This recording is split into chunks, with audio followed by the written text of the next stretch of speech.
I was on a sales calls yesterday with somebody who was looking to bring me into the business to consult. And what I learned in that conversation was there are a lot of missing parts in an organization that's really successful, but still doesn't have that why. So that's really interesting. And then you could feel it in the morale as well.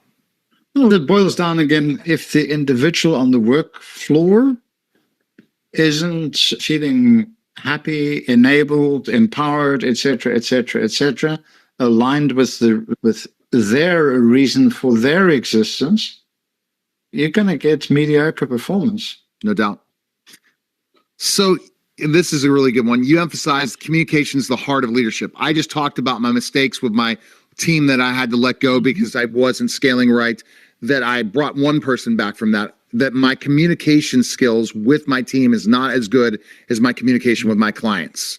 And this is so communication is the heart of leadership, but I think leadership working with clients is part of the leadership as well. What are the biggest communication mistakes leaders make?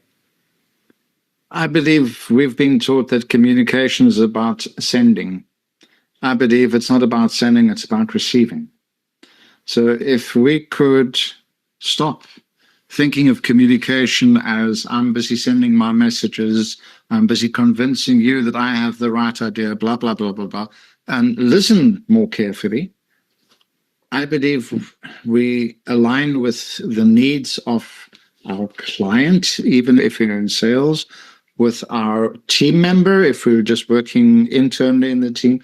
And just by aligning better with somebody, really getting who they are, it's so much easier.